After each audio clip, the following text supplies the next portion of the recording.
Hey everybody, it's Coin Snobz. I'm Keith, And I'm Jason. and we have another box of half dollars. Just picked it up, so we're gonna go through it, open it up, see what we got. Box of silver enders. Just gotta be. We're long overdue for an epic box, so.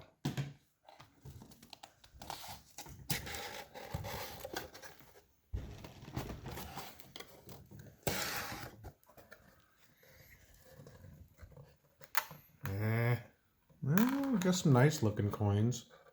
Bicentennials. Yeah, there's Lots of bicentennials. lots of bicentennials. Lots of bicentennials. Usually that's not a very good sign, but we'll see. We'll keep the confidence up.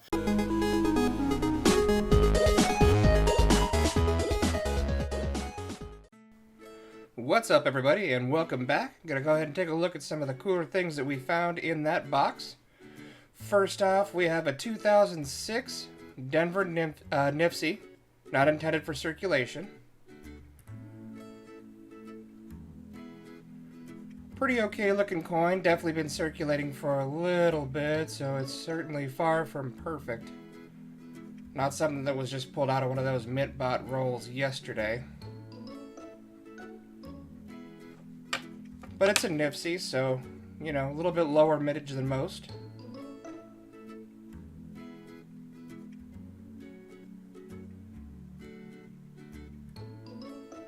So we'll add that to the collection. Then we have a 2000 Philadelphia in really decent shape, but of course it has a die crack. Coming off of the same place that we find them on almost every single early to mid 1990s to about 2000, 2001 Philadelphia is right there coming off of the bust.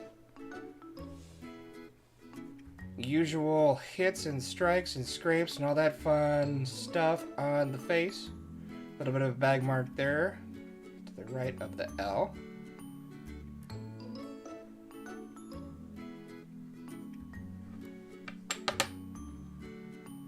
And of course the shield. Shield in the face is where it always takes a hit. And usually the eagle's head. As is pretty evident by that right there. Older die state.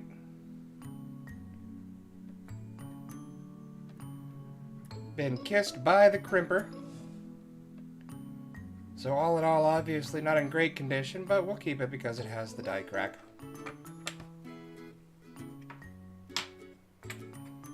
And then we have a 1997 Philadelphia. Guess what? Die crack. Couple die cracks. So this one's kind of cool because not only is the die crack in the usual area pretty aggressive, but there is another die crack that we can see going all the way through the relief of the bust right here on the neck, all the way in front of the neck, and even a little bit up on the cheek. Or about, I guess, the bottom of the jowl it would be. And then there is a large die crack going through his eye right here. So really, if you look at it, this whole die, this die crack right here probably went all the way through. In fact, you can see it a little bit right here. That looks more like damage right to the right of it, but I think that you can kind of see the die crack here. A lot of it's worn off because it is a circulated coin.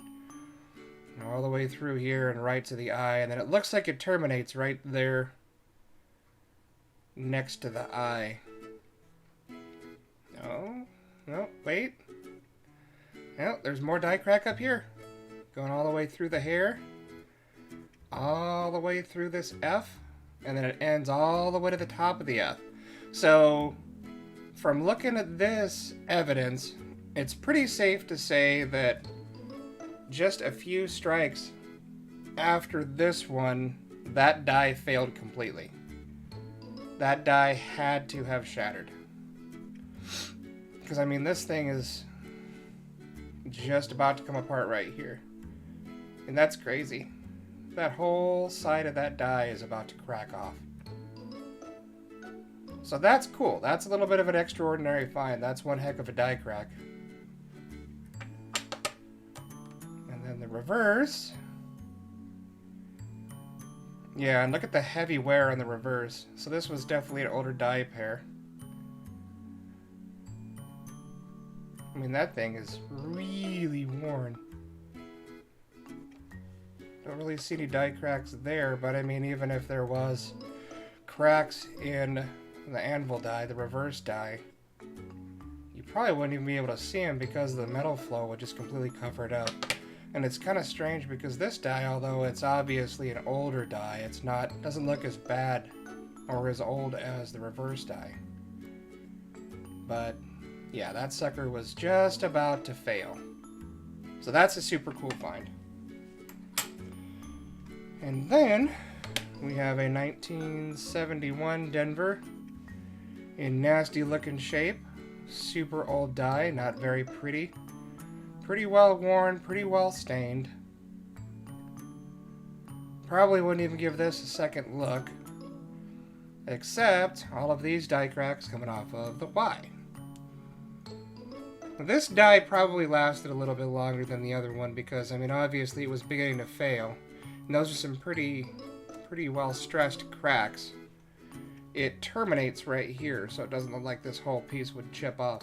Now, something to consider with this coin too is that as this die began to wear and started to crack right here, the further it goes in its progression of striking all of these different coins, eventually this part right here would probably continue to crack off of the top left of the Y and then come up over here and probably just crack off. Eventually this whole chunk would crack off of the die. That is how you get a die cut, where you have that giant blobby looking raised piece of metal that would be right here. So eventually this probably did result in a die cut. Somewhere out there this die mate probably has a die cut. Yeah, who knows? Just a theory. But I can guarantee you if they didn't catch this in time, there would definitely be a die cut right there. So yeah, ugly coin, but it's got a cool story. Then we got ourselves a 1991 horrible looking coin again. I mean, it's not terrible, but it's not pretty. Older die state, lots of nasty metal flow, lots and lots and lots of wear and hits and damage and dents and dings and blah blah blah. This is something that you'd expect to find in pocket change, or you go to the Taco Bell and you ask the kid if he's got any different coins, and this is what he hands over to you, is something like this.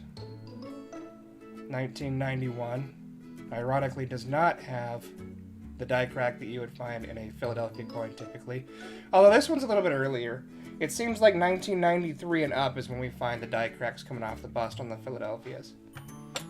But the reason why we kept this coin is because on the reverse, there is a heavy amount of struck through grease. I mean, we are missing a ton of detail to the left of that eagle.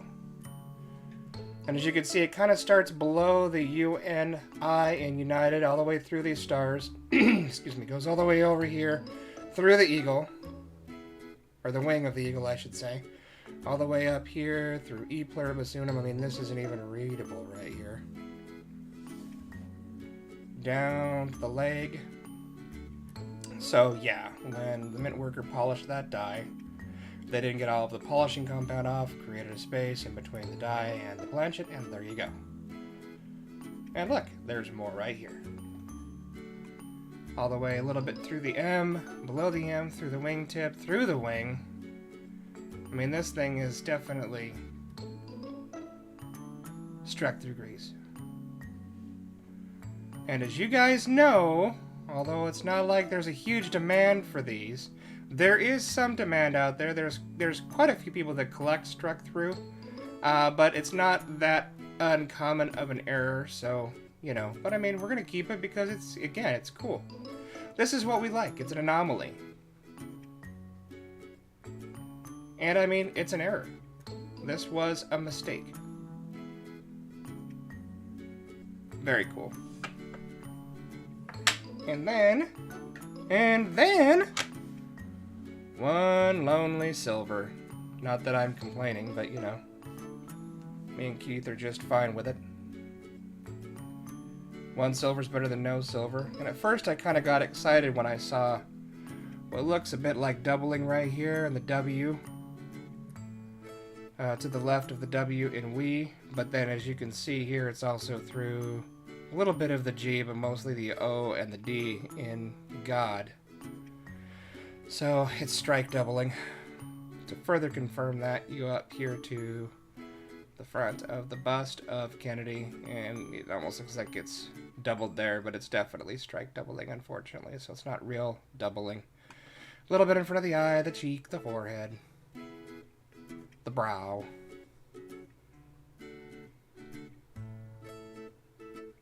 But all in all, it's not a bad looking coin. 40% silver, and it's not terrible. Kind of got a good, cool gold tone to it.